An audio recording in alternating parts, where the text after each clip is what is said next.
Pelayanan kesehatan yang baik masih menjadi persoalan besar di Indonesia, terutama bagi masyarakat miskin dan hampir miskin. Banyak keluhan yang muncul, misalnya saja menyangkut akses yang tidak mudah, biaya yang mahal, serta pelayanan yang buruk. Padahal pelayanan kesehatan yang baik mulai dari tingkat puskesmas hingga rumah sakit berperan penting bagi kemajuan bangsa. Badan serta mental yang sehat menjadikan masyarakat produktif, mendukung kemajuan ekonomi, dan membangun kesejahteraan. Seringkali pelayanan kesehatan yang buruk hanya dilihat dari tampak depannya saja. Misalnya saat dokter atau bidan melakukan pemeriksaan, ketika orang sakit membeli obat-obatan, atau sewaktu pasien dirawat di rumah sakit. Padahal, bila mana sistem pelayanan kesehatan dibongkar, ada mekanisme atau mesin yang bekerja di belakang apa yang tampak di permukaan tersebut. Itulah sistem kesehatan yang utuh. Sistem ini memiliki 7 komponen penting. Yang pertama, regulasi dan peraturan. Kedua, sumber daya manusia. Ketiga, farmasi, peralatan kesehatan serta gizi. Keempat, penelitian dan pengembangan atau litbang. Kelima, pemberdayaan masyarakat. Keenam, pembiayaan kesehatan. Dan terakhir atau ketujuh, pelayanan kesehatan itu sendiri yang merupakan ujung tombak yang terhubung langsung dengan masyarakat. Agar pelayanan kesehatan menjadi lebih baik, ketujuh komponen harus bekerja optimal dan saling mendukung. Selama ini, program-program yang terkait perbaikan pelayanan kesehatan lebih sering melihat persoalan secara terkotak-kotak. Misalnya saja, ada program yang khusus menangani persoalan penyakit HIV, ada pula yang khusus berkampanye bahaya merokok.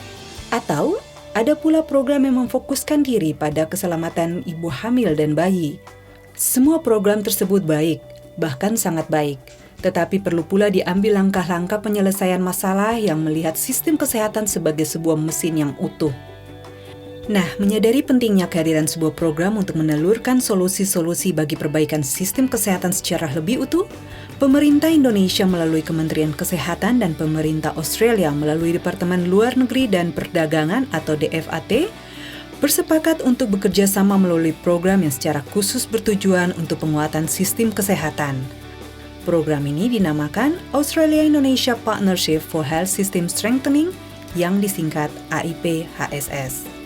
Pada tahap pertama, program ini melakukan berbagai inovasi dan terobosan baru serta pilot project perbaikan sistem kesehatan di 8 kabupaten yang tersebar di 2 provinsi, yakni di Jawa Timur dan Nusa Tenggara Timur. Selanjutnya, program AIPHSS akan diimplementasikan pada beberapa provinsi dan kabupaten lainnya. Dalam membenahi sistem kesehatan, AIPHSS memfokuskan diri pada 3 dari 7 komponen yang sudah disebutkan tadi, yakni pada perbaikan manajemen dan kualitas sumber daya manusia, sistem pembiayaan kesehatan, serta sistem pelayanan kesehatan. Ketiga komponen tersebut memberi kontribusi besar pada perbaikan sistem kesehatan secara keseluruhan untuk masyarakat miskin dan hampir miskin. Sementara itu, khusus untuk komponen sistem pelayanan kesehatan, AIPHSS terutama akan fokus pada peningkatan kualitas pelayanan di puskesmas, sebab puskesmaslah ujung tombak pelayanan kesehatan kepada masyarakat. Kegiatan-kegiatan dari program AIPHSS dilaksanakan oleh Kementerian Kesehatan bekerja sama dengan pemerintah provinsi maupun kabupaten. Sementara itu, dana untuk membiayai kegiatan-kegiatan tersebut akan berasal dari hibah pemerintah Australia. Lalu apa saja yang termasuk dalam program AIPHSS? Di antara lebih dari 100 kegiatan yang telah disiapkan terkait perbaikan kualitas sumber daya manusia, salah satunya AIPHSS memfasilitasi sertifikasi pendidikan jarak jauh. Sekarang ini untuk menjamin mutu pelayanan kesehatan, peraturan dan kebijakan Kementerian Kesehatan mensyaratkan bahwa tenaga kesehatan minimal harus memenuhi kualifikasi dan pendidikan setara D3. Masalahnya, masih banyak bidan dan perawat yang hanya lulusan setingkat SMA atau Diploma 1. Untuk itu, AIPHSS mendukung sistem belajar dan sertifikasi jarak jauh atau PJJ. Problema yang juga ingin diselesaikan AIPHSS adalah kelengkapan dan distribusi sumber daya manusia di puskesmas.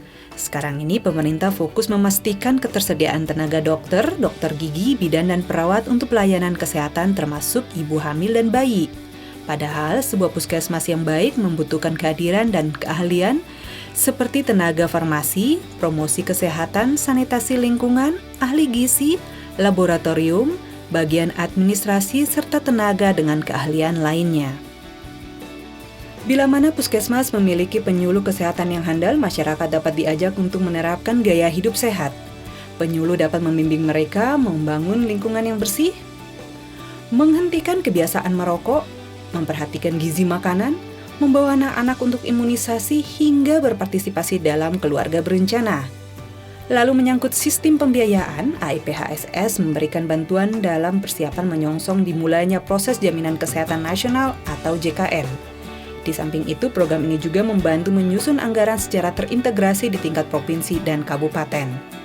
Namun demikian, mengingat JKN sebatas membayar biaya berobat masyarakat yang jatuh sakit, AIPHSS juga mendorong pengalokasian anggaran yang lebih besar untuk tindakan promotif dan preventif.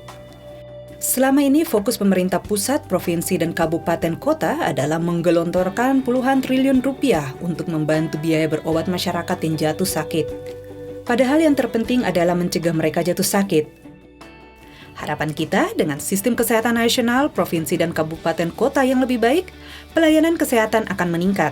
Dan yang paling penting, semakin sedikit masyarakat Indonesia, terutama dari kalangan miskin dan hampir miskin yang jatuh sakit. Dengan begitu, mereka akan semakin produktif, ikut mendukung kemajuan ekonomi, dan membangun kesejahteraan.